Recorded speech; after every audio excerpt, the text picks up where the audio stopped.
This is a blue catfish, and it's destroying the Maryland Bay.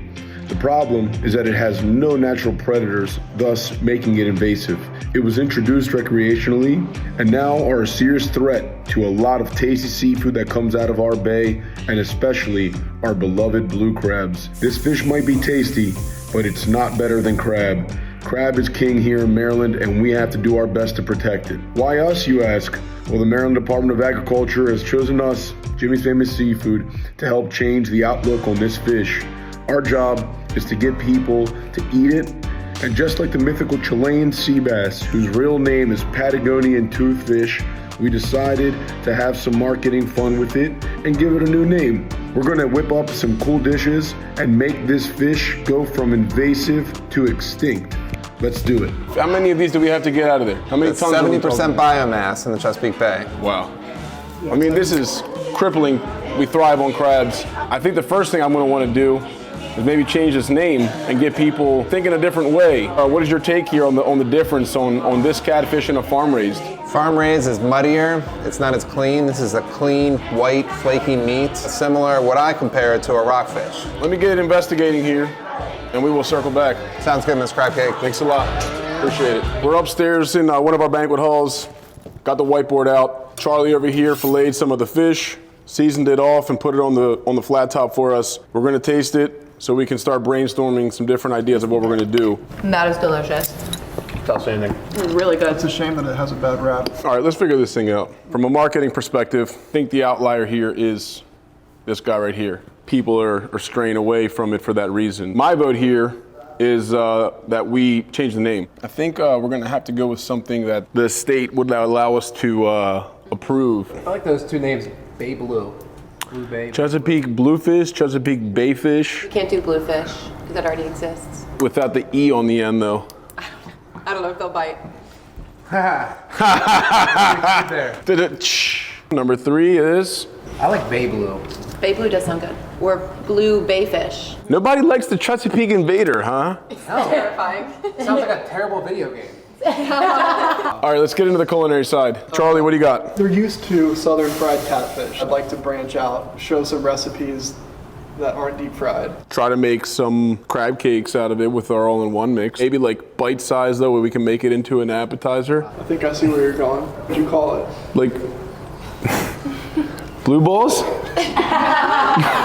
You're insane. Bay dip, maybe? Crab and cat. All right, I think this is a solid plan. I think we need to get out there and talk to some of these watermen, see the processing, really want to get to the bottom of this and see what's going on. Behind us, we are in the Potomac right now. JJ McDonald set this up for us, a couple cat fishermen, and we're gonna go find out how big the problem is. We wanna hear from the horse's mouth. I've heard that the catfish are bad in this area in the Potomac. Yeah, predominantly a lot of the fish that comes through JJ McDonald, whether it's on the Maryland side or Virginia side, come from the Potomac. Is there a reason why you think? It was introduced into the James River in 1970. It was for a recreational fish, and then got it. 40 years later, we're dealing with the ramifications of it. Yeah. We are seeing more and more in the upper Chesapeake Bay. You're definitely seeing it move more and more north. How long have you been fishing the Potomac? About 1970. This fish really wasn't even in existence at that time. Holy smokes. Pulling the pot up. How you doing, Tony?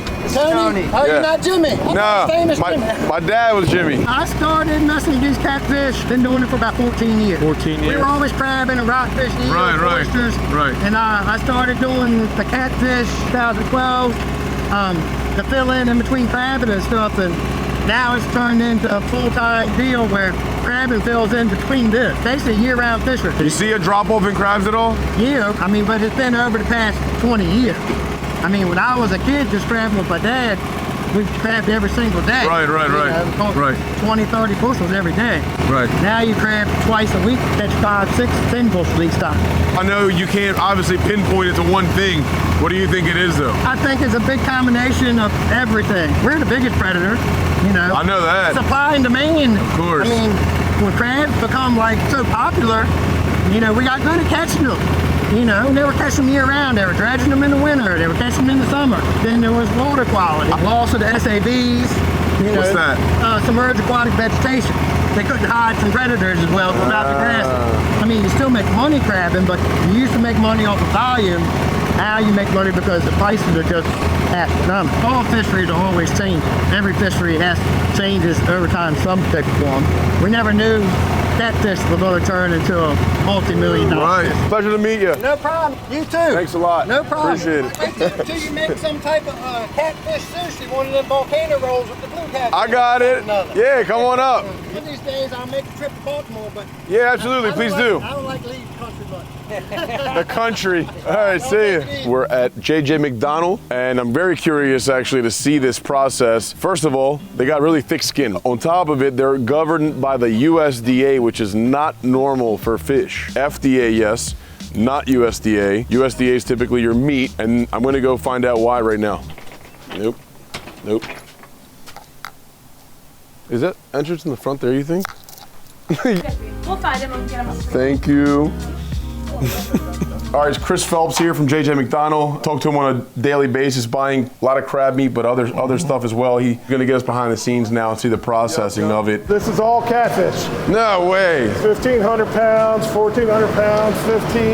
There they are. That's the criminal. That's the suspect right there. Tell us about the USDA stage of this. Absolutely. Some companies somewhere was bringing in imported Asian catfish, selling it as U.S. Oh, got it. That's the biggest got reason. Got it. As wild caught, you mean? Exactly. Proof that this is our U.S. wild caught catfish. Got it. Don't catfish people with catfish. We'll do that later. That's right. These tubs will come in, we're checking weight, checking quality, we ice up, and then we're putting it into a hopper here, and there's all your blue catfish. Wow. And as they turn this hopper on, it removes a lot of the ice, and it cleans off some of the blood on the outside of the fish. Back in the day, we were picking everything up one by one by one. The yield is horrible in these fish. I see him cutting really low. So you see how little it is. Wow. Right? They're mostly head.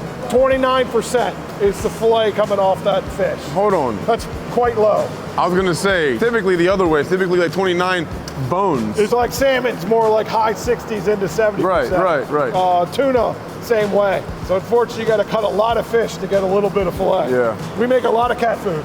a lot of catfish going to cat food. This is how they get the thick skin off, right here. Exactly. With the machine. Yes. For years, it was done all by hand. Really? But to do the volumes that we have to do now, that's it, they'll take it right off, eh? No more skin. Much easier. Yeah, Charlie? they're looking to cut 15 to 20,000 pounds today on catfish. Holy, it's kind of a normal day.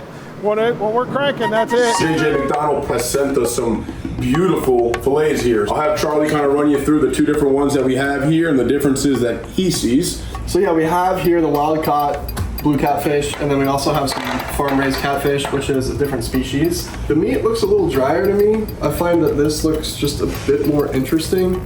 There's some bloodline that we can cut away here. And this is typically the one that you see associated with a, dirt flavor, dirty flavor. We're gonna bake them off here. We're gonna give it a whirl ourselves. We're gonna do a side-by-side with the blue and the farm-raised. It's gonna be in the oven. There you go, Dimitri. Dimitri olive oil is my kumbaros, my friend's olive oil from his farm in southern Greece. Whenever we taste something here at Jimmy's, we always taste it plain, no salt, no pepper, nothing. We actually sometimes do it without even oil. We want to taste the fish flavor. We want to see exactly what's going on before we start messing with it in any direction. That's why we do it plain. What are we doing with this one? This one is going to get mixed into our crab dip, the one that we make for in-house and the one that we sell in grocery stores, and call it a bay dip or something like that. Nice. So we got a little bay here. It's very good having some help in the kitchen and not having to do too much. You got the palate, I'm the hands. This was probably one of our greatest ideas since the crab cake. I like he says we, it was our. Yeah, Is it just mine? Are you not taking any responsibility with this? I made it taste okay, I think. No, it tastes great, honestly. What are we making? Tell us. We're making blue balls today. So we're gonna take our blue catfish, we're gonna food process it down, feel pretty similar to like a conch fritter, a coddy, a hush puppy. Croquette, see? Except there's no potato, so not a croquette at all, or cheese. This is the shape I was referring to. Yeah. I picked out knives for this set, and Tony didn't like them, so I got this one right here. Which is a very nice knife, I will say. Going in. So we got our cat in the processor. Sorry. It's our babe blue balls. Yes. Bay bluefish. Bay bluefish. Bay bluefish. That's what we're cooking today. We're cooking bay bluefish. Erase it from your memory like Men in Black. That's pretty fine there. Yeah. If you keep going, you're gonna get down to like a paste like a hot dog, which is fine, but I think a little texture here is probably better than none. I'm gonna put the blue bay fish in a bowl, in a mixing bowl. Nice pretty color too. That's great. We got 3 dishes coming to you right now with the blue bay fish. The blue balls, the dip that we're gonna make, the bay dip, and we're also gonna do some tacos. I'm gonna show you how versatile it is. A little extra bay in there, and then we have our all-in-one. This is our all-in-one mix. Old Bay, Jimmy Seafood, all-in-one mix. Basically, you take 6 ounces of this with a pound of crab meat, and you get Maryland crab cakes. And we're gonna show you yet again how versatile it is if you wanna make some, fritters. We posted the video that we did of salmon and scallops and shrimp with it, didn't we? Nope. Not yet, it's getting. Okay. Yeah. Basically, what you can do with this is turn it into a big catfish cake. Blah. What you can do with this, if you want, is turn it into a blue cat cake. A blue bay blue cake. Bay blue cake. Blue bay fish. Blue bay fish or bay blue? Blue bay fish. What we're doing here is we're showing you how versatile it is with different proteins. Like how you mince it up like this obviously makes it easier to work with. So basically, you can take this right now and make a big blue bay fish crab cake with it, or you can just turn it into small balls, right? Like crab balls like we have here at the restaurant, right? That's where we got the balls from. Blue balls. Just like this. You don't need too much of the all-in-one, right? You want it to be heavy on the protein side, you just want it to barely come together. I'm just gonna take like a 1 ounce scoop here, ball it up into the breadcrumb, a little texture. Panko, cracker meal, you can use whatever you want for breadcrumb. You can actually even just make these, roll them up, and bake them off, right? If you want to make a healthier version. Your technique for getting gloves off without getting your hands dirty? No. The only thing I do know is whenever I see people blow into their gloves, like it's gonna help. Not only does it get your nasty little saliva in your glove, it doesn't help you put it on. They're gonna hold together better if you put them in the fridge. They could go in right now. We want to prep out the rest of our dip and the tacos. On? Can you plug that in, please? Sorry. Next up is our catfish tacos. No, it's like catfish again. We got our blue bay fish tacos. A couple of nice chunks here.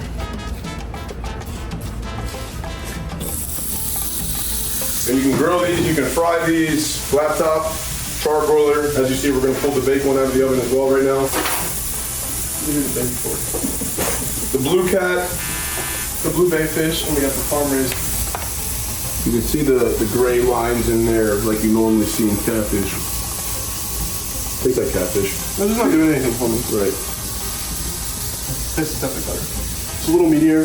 You can see kind of some of this fat content here. It's a good thing. Definitely a superior fish. There you have the bay blue fish, put out of the oven. What we're gonna do with that is actually shred it up and put it inside of our crab dip like Charlie mentioned. Retail crab dip going in. You saw Charlie just pull the blue bay fish, right out of the oven into our crab dip, right? And he's basically just gonna fold it right into there. Gonna give these grilled ones a flip. A little bit of our shredded cheese that we have here, right on top. We're gonna put our fritters in the oil now, / our blue bay balls. All right, so Charlie's making our taco toppings right now. Got some corn that we've roasted off and some of our famous veg slaw that we have in-house as well. Perfect. Aioli. Chimichurri aioli. All right. We have some of our Creole sauce that we heated up. Flavors that people are familiar with. They think catfish, they think southern, so we'll give them a little bit of both. Gonna pull the tortillas out of the oven. Just toasting them up a little bit. Typically, we like to put these on the flat top, but we are improvising. All right, our fritters are done here. Gonna pull them up.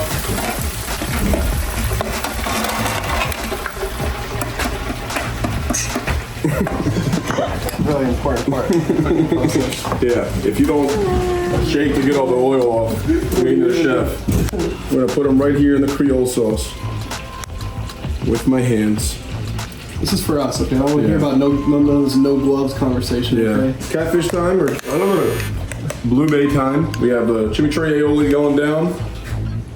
A little Blue bay fish. flavor sandwich, you know? Going right in next to it. All right, we're gonna top it with some of our famous law. I might try doing it in one bite here. The world is your oyster when it comes to food, right? Just because we're here in these sparkly chef coats doesn't mean that we know everything. But we've been around the block a couple times, and we're here to show you a couple things. A little more Dimitri olive oil here. Yep. Bingo bango. Ain't got that much juice in there. And borrow That's why I said it. Thank you for coming with us on the journey, and we hope you support the cause. Obviously, here we're gonna dig in here and see how these taste. Make sure you get a chunk of that. How hot? 7, 6.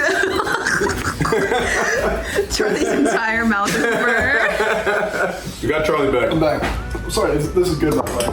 This just was hot. Yes. Typically with fish, you see it done in a smoked cold dip. This is our take on it, which is, you know, your baked Maryland crab dip style. The way that we make this dip here, it is meant to be eaten cold or hot. Next up we have Blue Bay tacos, Old Bay on it, seared on the little flat top that we have here. Roasted corn slaw, chimichurri aioli. When you're in California, you're eating California tacos from the fish that they have. When you're in Maryland, you're gonna come and you're gonna have rockfish, blue bay fish. And it's easy when the fish tastes this good. It's not a stress on us. It's good. It's a fish taco, it's great. Skip the frozen tilapia. You know, it's an unfortunate problem, but it does get a little bit better when the fish tastes good. You're helping out local fishermen by doing it. That's the impact that you have on people's lives, on the community. Without further ado, the next dish here. Yeah, Tony's blue balls. Yes, blue bayfish balls. Fritters, blue bay, fritters. Yep. Is really whatever you want to call them. We're gonna have them on the menu. You gotta have fun when you're having these kind of videos. I think you're gonna be very impressed with some of these dishes. That's tender. They're good. All right, thanks for joining us, and hope you enjoy the journey. Help us, you know, get these invasive species out of the bay. Help us make them extinct.